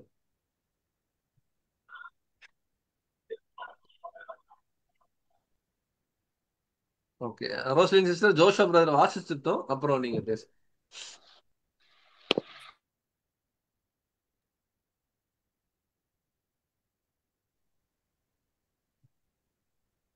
அப்போஸ்தலர் 1ஆம் அதிகாரம் 7ஆம் வசனம். அதற்கு அவர், பிதாவானவர் தம்முடைய ஆதீனத்திலே வைத்திருக்கிற காலங்களையும் வேலைகளையும் அறிகிறது உங்களுக்கு அடுத்ததல்ல.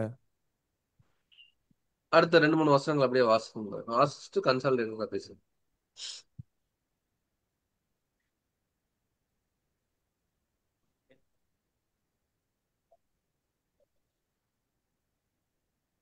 இயேசு அவர்களுக்கு பிரதியுத்தரமாக, அதை உங்களுக்கு சொன்னேன், நீங்கள் விசுவாசிக்கவில்லை.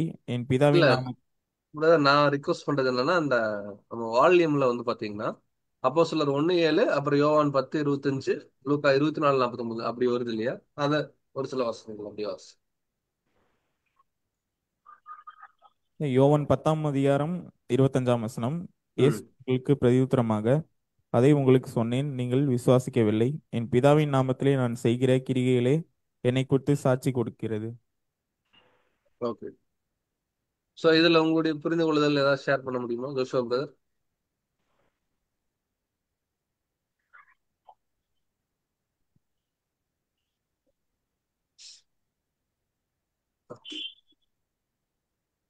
அதாவது பெரியன் ஸ்டடியில வந்து ஹேண்ட் ரைஸ் பண்ணாதான் பேசணும். ஹேண்ட் ரைஸ் பண்ணாமே நம்ம பிரதரை ரிக்வஸ்ட் பண்ணியிருக்கோம்.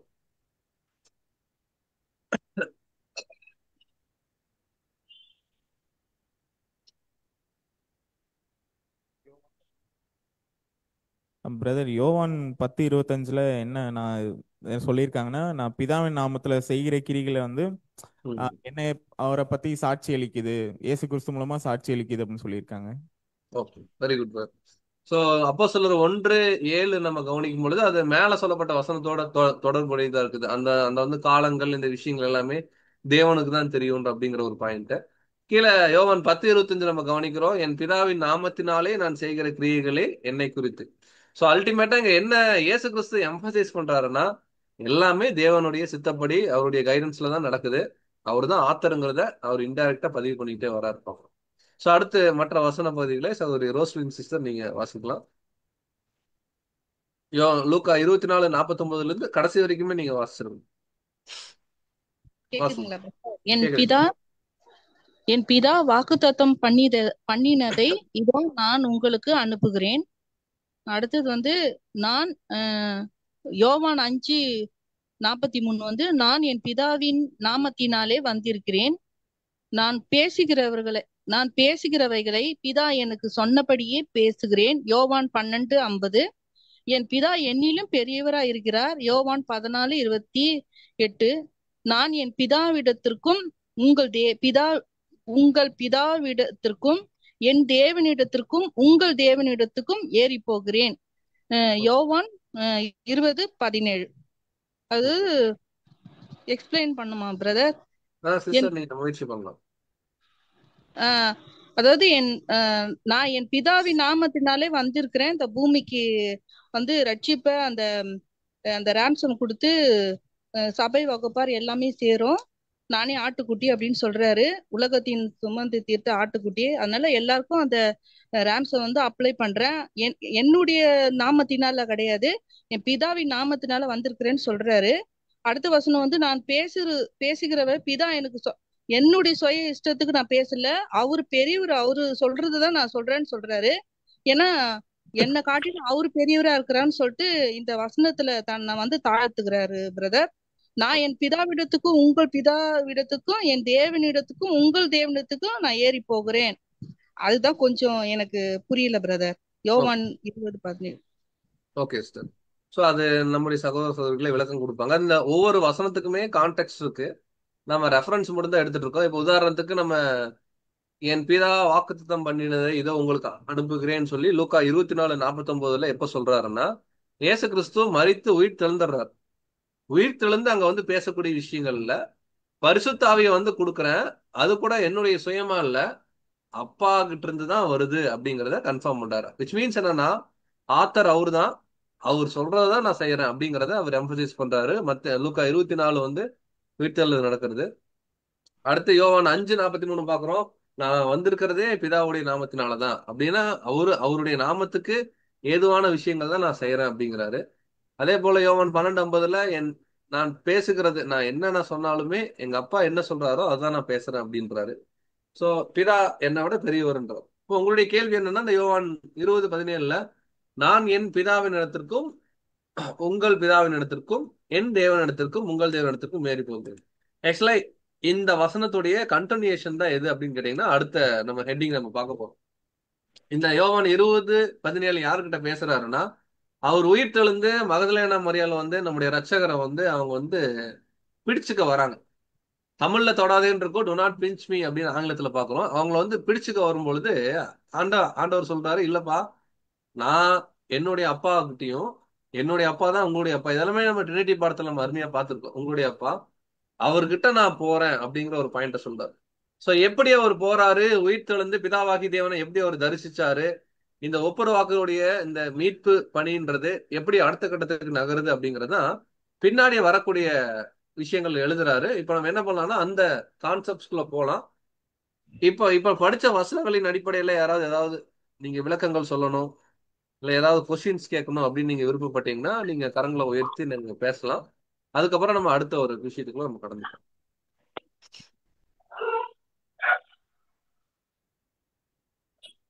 சரி, ஓகே. இப்ப நம்ம அடுத்த ஒரு பேராகிராஃப்ல போலாம். அடிக்கப்பட்ட வண்ணமா இருக்கிற ஆட்டுக்குட்டியானவர் பாத்துறதா இருக்கிறார். கம்ப்ளீட்டா ரெவலேஷன் சாப்டர் 5ம் பிலிப்பியன்ஸ்ல அவர் வந்து எல்லா நாமத்துக்கு மேலாக தேவன் வந்து உயர்த்தினாரு அப்படிங்கிற விஷயத்தையும் பின்னாடி என்ன பண்றாருன்னா எழுதுறாரு. இப்ப இந்த பகுதிகள் நம்ம வாசிக்கலாம். யார் நீங்க வாசிக்கிறீங்க? சார் ஒரு கார்த்திக் அவர்கள் நீங்க வாசிக்கலாம். அந்த ஒரு முழு பேராகிராஃப் நீங்க வாசிச்சிருங்க. இதுல நிறைய டீடைலிங் நம்ம பண்ணலாம்.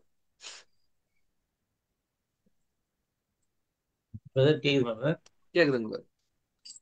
அடிக்கப்பட்ட வண்ணமாய் இருக்கிற ஆட்டுக்குட்டியானவர் பாத்திரராய் இருக்கிறார். வேதாகமத்தின் கடைசி புத்தகத்தில் நமது கர்த்தராகிய இயேசு கிறிஸ்து தாமே கூறுகிறதாவது, தேவன் இயேசு கிறிஸ்துவுக்கு ஒப்புவித்ததும் தம்முடைய ஊழியக்காரனாகிய யோவானுக்கு வெளிப்படுத்தினதுமான விசேஷம். வெளிப்படுத்தல் 1ஆம் அதிகாரம் 1ஆம் வசனம்.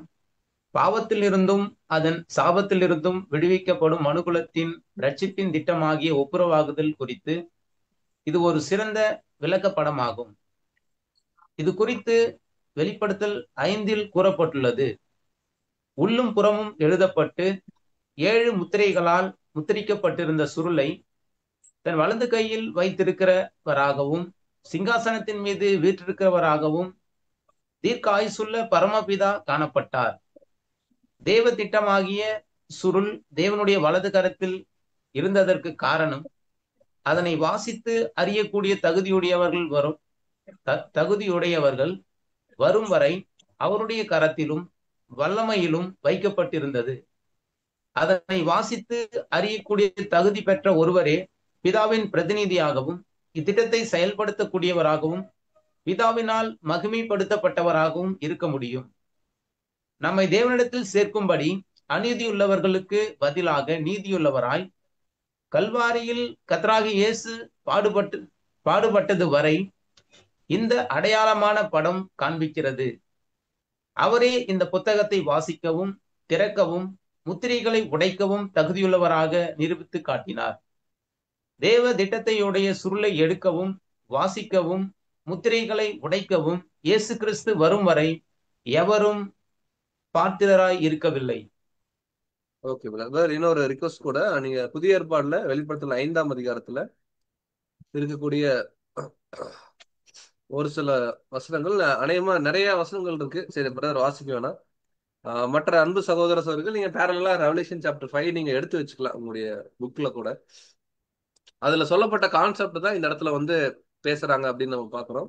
ஸோ உங்க அருமையான ஒரு விஷயம் பாக்குறோம். அதாவது 7 சீல்ஸ்ல முத்திரிக்கப்பட்ட ஒரு புஸ்தகம் காணப்படுது. ரெவலேஷன் 5:1 பாக்குறோம். இந்த புஸ்தகத்தை திறக்கிறதுக்கு யாரு வந்து பாத்திரவான்னு சொல்லி அங்க ஒரு தூதன் என்ன பண்றாருன்னா சத்தமிடுறாரு. யாரு அப்படின்னு பார்க்கும் பொழுது யோவான்கிட்ட கேக்குறாங்க, மூப்பரில் ஒருவன், நீ நீ வந்து அழாதப்பா, இதுக்கு ஒருத்தர் வந்து திறப்பாரு அப்படின்னு சொல்லி பார்க்கும் பொழுது அந்த புஸ்தகம் தேவனுடைய கரத்திலிருந்து வாங்குறாரு. யாரு அப்படின்னு கேட்டீங்கன்னா அடிக்கப்பட்ட வண்ணமா இருக்கக்கூடிய ஆட்டுக்குட்டி. சோ அவர் வந்து அந்த புஸ்தகத்தை திறக்கிறாரு. திறக்கிற விஷயம் நம்ம படிக்கும் பொழுது நம்ம பாக்குறோம். 12ஆம் வசனத்துல அவர்களும் மகா சத்தமிட்டு ரெவலேஷன் 5:12 அடிக்கப்பட்ட ஆட்டுக்குட்டியானவர் வல்லமையும் ஐஸ்வர்யத்தையும் ஞானத்தையும் பலத்தையும் கனத்தையும் மகிமையும் ஸ்தோத்திரத்தையும் பெற்றுக்கொள்ள பாத்திரதா இருக்கிறார். அவருக்குன்னு ஒரு ஸ்பெஷல் ஒரு கனம் அங்க கொடுக்கப்படுது. அப்பொழுது வானத்திலும் பூமியிலும் பூமியின் கீழ் இருக்கிற சிருஷ்டிகள் யாவும் சமுத்திரத்தில் உள்ளவைகளும் அவற்றில் அடங்கிய வஸ்துக்கள் யாவும் சிங்காசனத்தின் மேல் வீற்றிருக்கிறவருக்கும் ஆட்டுக்குட்டியானவருக்கும் ஸ்தோத்திரமும் கனமும், அதாவது தேவனுக்கும் சரி இயேசு கிறிஸ்துக்கும் சரி, ஸ்தோத்திரமும் கனமும் மகிமையும் வல்லமையும் சதா காலங்களில் உண்டாவதாக என்று சொல்ல கேட்டேன். அதற்கு 4 ஜீவன்களும் ஆமேன் என்று சொல்லினேன் அப்படின்னு நம்ம பார்ப்போம். சோ இந்த ஒரு கிராண்ட் ஒரு விஷனை தான் வந்து இங்க நம்முடைய ரட்சகரங்க இந்த இடத்துல கோட் பண்றார். சோ ஒப்புரவாக்குதலுடைய ஆசிரியர் பிதாவாகி தேவன் எப்படி ஆண்டவர் வந்து ரேன்சம் கொடுத்து இங்க வந்து போறார், உயிர்த்தெழுதல்ல போறார் அப்படிங்கிற ஒரு பாயிண்ட் தான் இந்த இடத்துல எழுதுறார். இப்ப என்ன கேள்வி அப்படின்னு நம்ம பார்க்கும் பொழுது, அன்பான சகோதர சகோதரிகளே, இந்த காட்சி எக்ஸாக்டா நம்முடைய ரட்சகர் மரிச்சதுக்கு அப்புறம் எந்த டைம் ஃப்ரேம்ல இந்த ஈவெண்ட் வந்து பரலோகத்துல நடந்திருக்கும்? உங்களுடைய சிந்தனைக்காக இந்த கேள்வி. இந்த ரெவலேஷன் 5ஆம் அதிகாரம் லிட்டரலாகவே எந்த கால பகுதியில இந்த விஷயம் நடந்திருக்கணும்?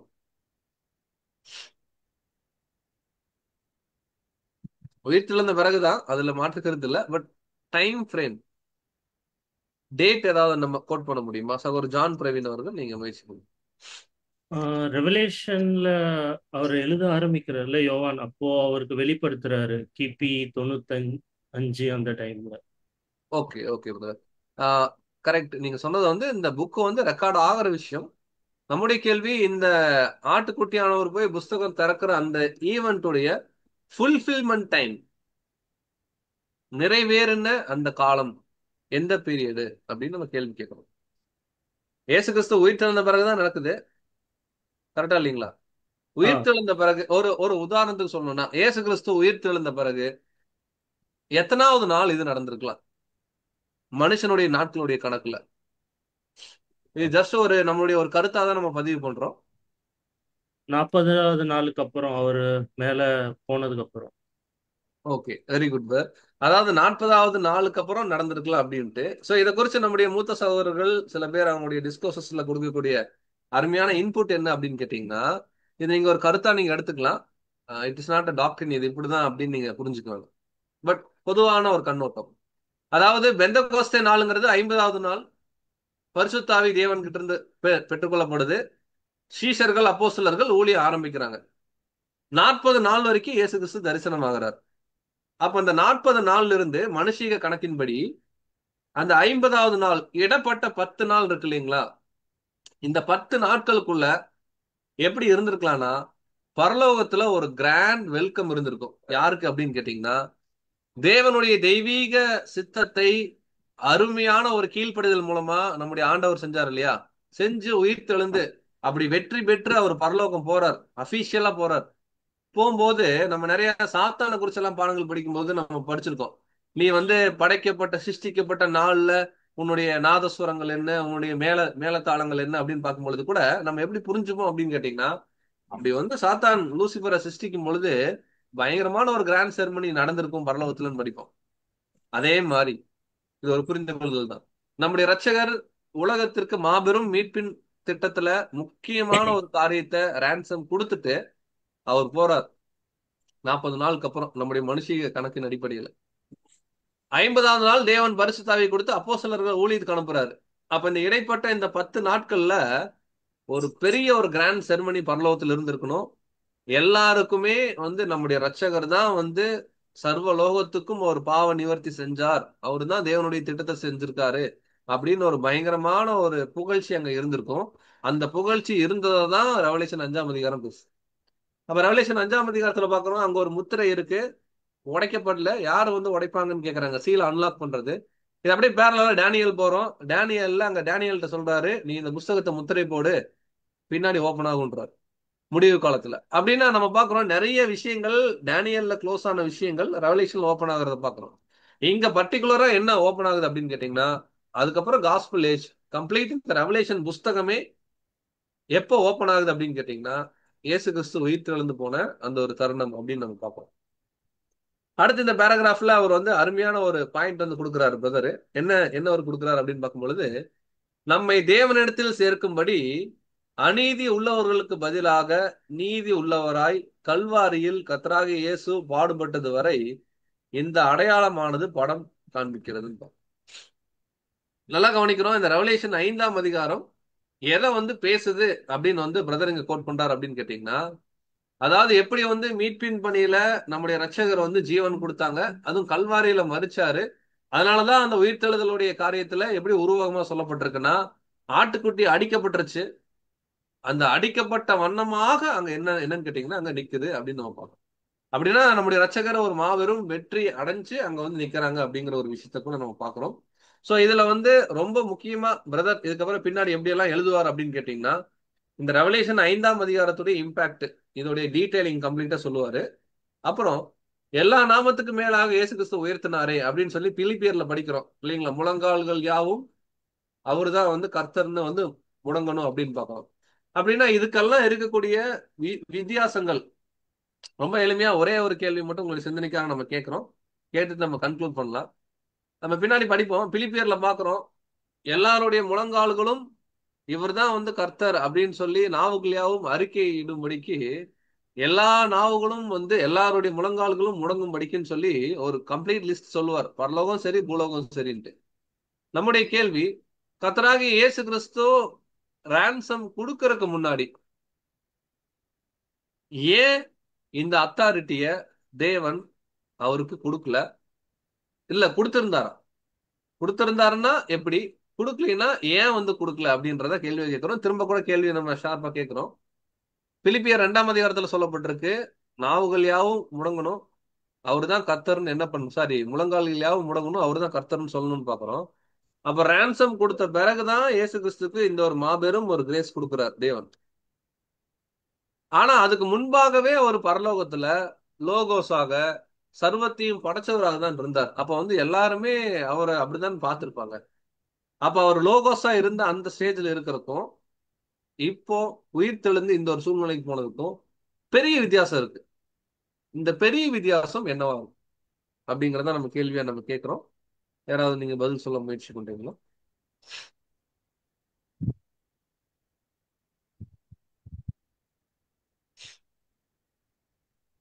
கார்த்திக் பார், நீங்க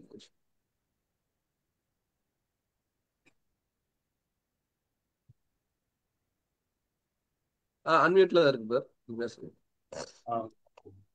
பெரிய வித்தியாசம் அப்படின்னா, அப்போ லோகோஸா இருக்கும்போது அவருக்கு அழியக்கூடிய நிலை இருந்தது. இப்போ இந்த ransom கொடுத்ததுக்கு அப்புறம் அந்த அழியாமை, அத பிதாவுடைய அந்த சுபாவத்தை இவருக்கும் கிடைக்குது. அந்த ஒரு கிராண்ட். கண்டிப்பா கண்டிப்பா பார். அதாவது நீங்க சொல்றது வந்து தன்மையில இருக்கக்கூடிய வித்தியாசங்கள். லோகோஸா இருக்கும்போது தமிழ் தாமே ஜீவன் இல்ல, உயிர்த்தெழுதலுக்கு அப்புறம் அந்த ஜீவன் கிடைச்சிருச்சு. அது இயேசு கிறிஸ்துவுக்குள்ள நடந்த மாற்றம். இப்ப நம்முடைய கேள்வி என்னன்னா, பிலிப்பியர்ல நம்ம வசனம் படிக்கிறோம். பிலிப்பியர் 2ஆம் அதிகாரம் 10ஆம் வசனம் பின்னாடி பிரதர் அதான் கோட் பண்ணுவாரு. இயேசுவின் நாமத்தில் வானோர், நல்லா நல்லா கவனிக்கலாம், வானோர்ன்றாரு. அதாவது வெறும் பூதலத்தோர் மட்டும் சொல்லியிருந்தாருன்னா பிரச்சனை இல்லை, ஏன்னா மனுக்குலத்துக்காக ஜீவன் கொடுத்தாங்க, அதனால எல்லாருடைய முழங்கால்களும் முடங்கணும்னு சொல்லிட்டு. ஆனா பர்டிகுலரா ஒரு பாயிண்ட் சொல்றாரு, வானோர் பூதலத்தோர் பூமியின் கீழானோர் எல்லாருடைய முழங்காலும் முடங்கும்படி. அப்ப இதுக்கு முன்பாக வானோர்னு சொல்லக்கூடிய வான சேனைகளுடைய முழங்கால்கள் கர்த்தராகிய இயேசு கிறிஸ்துவுக்காக அங்க வந்து முழங்கால்கள் முடங்கலையா அப்படின்ற ஒரு கேள்விக்கு அப்படின்னா நம்ம கவனிக்கிறோம், பதில் நம்மளே சொல்ல முயற்சி பண்றோம். அன்பான சகோதர சகோதரிகளே, ரொம்ப எளிமையா நம்ம கவனிக்கிறோம். அவர் வந்து பரலோகத்துல ஒரு ஆர்கேஞ்சலா இருந்தார், தேவனுடைய முதல் ஒரு ஜெனிபித்தலா அவர் காணப்பட்டாரு. என்னதான் இருந்தாலும் எல்லா தேவ தூதர்களும் யாரதான் வர்ஷிப் பண்ணுவாங்க அப்படின்னு கேட்டீங்கன்னா பிதாவாகிய தேவனை தான். பட் முதல் முறையா தேவனை எப்படி எல்லாரும் தொழுது கொள்றாங்களோ அதே போல பரலோகத்திலையும் சரி பின்னாடி பூலோகத்திலையும் சரி அதற்குண்டான மகிமையை கர்த்தராகிய இயேசு கிறிஸ்துவுக்கும் எல்லாரும், ஏன்னா அவர் மூலமா தான் ரட்சிப்புன்றனால அந்த மகிமை கனம் அதை வந்து கொடுக்கணும். நாட் ஓன்லி மனிதர்கள், பரலோகத்தில் இருக்கக்கூடிய சர்வ சேனைக்கும் அவருடைய வாழ்க்கை அங்க பாடமா இருந்துச்சு. இது வரைக்கும் அவர் ஒரு மைட்டி ஏஞ்சலா தங்களை வந்து படைச்ச ஒருத்தரா பார்த்துட்டு இருந்தவங்க இப்போ பிதாவாகிய தேவன் அவர் என்ன ஒரு சூழல் இருக்காரோ அதே சூழலுக்கு அவர் வந்து உயர்த்துறார். ஏன் வந்து உயர்த்துறாருன்னா மரண பரியந்தம் தன்னை என்ன பண்ணாருன்னா தாழ்த்தினார். இங்க அருமையான பாயிண்ட் என்னன்னா ஒபீடியன்ஸ் டில் த டெத்.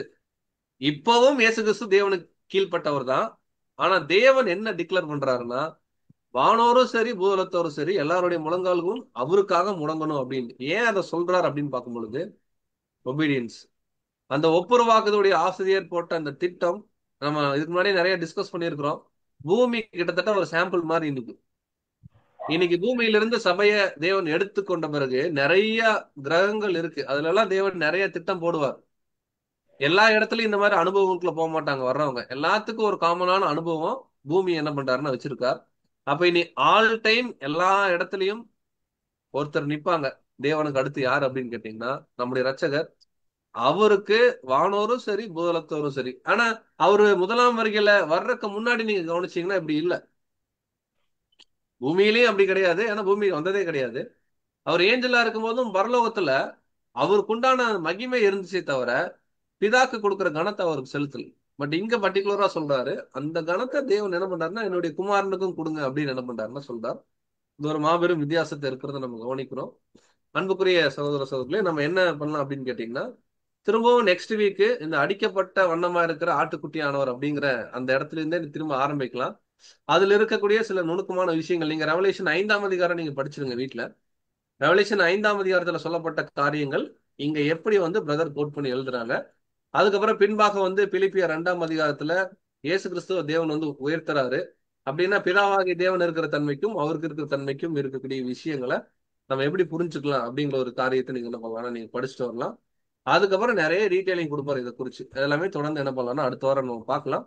இந்த நாள்ல கலந்து கொண்ட அனைத்து அன்பு சகோதர சகோதரர்களுக்கும் கிறிஸ்துவுக்குள்ளான அன்பின் வாழ்த்துக்களை மீண்டுமாக தெரிவித்துக் கொண்டு தேவன் தாமே இந்த ஒரு பெரேன் ஸ்டடியை நமக்கு ஆசீர்வதித்து கொடுப்பாரு.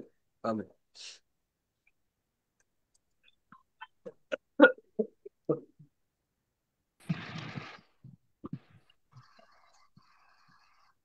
சகோதரருக்கு நன்றி. இன்றும் கூட இந்த பெரிய ஆராய்ச்சி வகுப்புகளை கலந்து கொண்டிருக்கக்கூடிய ஒவ்வொரு சகோதரனுக்கும் சகோதரிக்கும் கிறிஸ்துவுக்குள்ளான அன்பின் வாழ்த்துக்களை கூட தெரிவித்துக் கொள்கிறோம். ஸோ தொடர்ந்து நம்ம இன்னும் அதிகமாக நம்முடைய பிதாவை பற்றியும் அவருடைய குமாரனாகிய நம்முடைய ரட்சகராகிய இயேசு கிறிஸ்துவை பற்றியும் இந்த ஒப்புரவாகுதலின் ஆசிரியர் அப்படிங்கிற ஒரு அத்தியாயத்துல கூட நம்ம இன்னும் அநேக விஷயங்களை வந்து வரக்கூடிய வாரங்களில் நம்ம தெரிந்து கொள்ளலாம். சகோதர சகோதரிகள் இன்னும் உற்சாகமாக படித்துக் கொண்டு வரும்படியாகவும் ஒரு தாழ்மையான ரெக்வஸ்ட் கூட உங்க மத்தியில வைக்கிறோம். இந்த ஒரு பெரிய ஆராய்ச்சி வகுப்புக்கு முடிவு பகுதிக்குள்ளாக கடந்து செல்லலாம். இந்த நாளுக்கு உண்டான இறைவன் இனிய கீதங்களை நம்ம மத்தியிலே வாசிக்கும்படியாக நம்முடைய அன்பு சகோதரர் மாதர் பக்கத்திலிருந்து இருக்கக்கூடிய நம்முடைய அன்பு சகோதரர் கார்த்திக் அவர்களை அன்புடன் கேட்டுக்கொள்கிறோம்.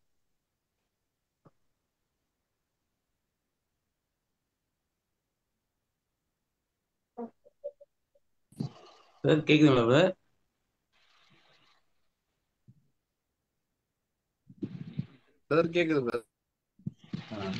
கேக்குது.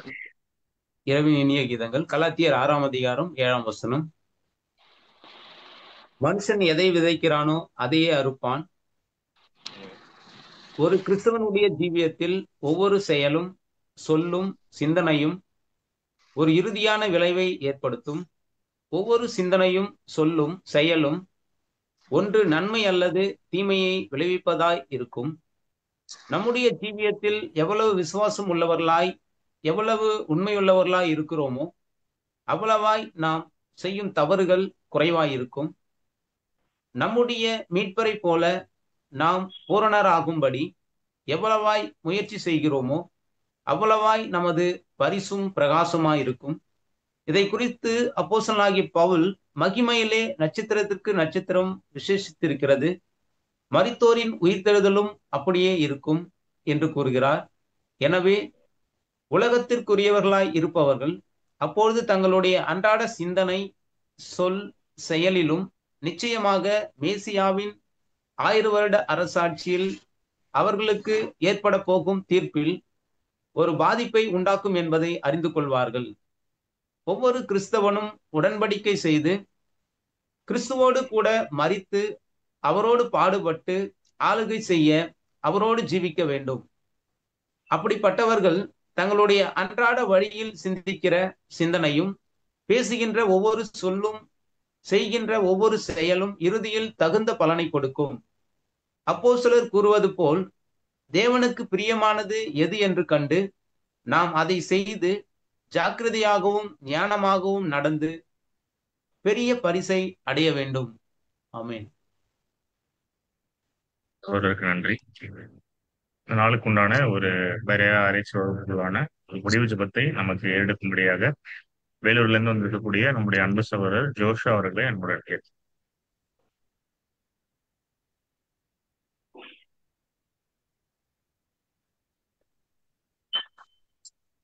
ஜெபிப்போம். வானாதி வானங்களில் வீற்றிருந்து இந்த பூமியின் மணமக்களாக இருக்கிற கண்ணோக்கி பார்த்து நித்தமும் ஆண்டு வழிநடத்தி வருகிறதான எங்க அன்பு பரலோக பிதாவே, ஆசீர்வதிக்கப்பட்டதான இந்த ஒரு தகப்பனே, இரவலை கொடுத்த தகப்பனே, சகோதர சகோதரா எங்களுக்கு கூட்டி கொடுத்து உங்களுடைய தெய்வீக சத்தியங்களை தகப்பனே, அந்த பிற வகுப்புல தகப்பனே படத்திலிருந்து எங்களுக்கு தந்தமைக்காக கூடி நன்றிகளை ஜெபிக்கிறோம்ப்பா.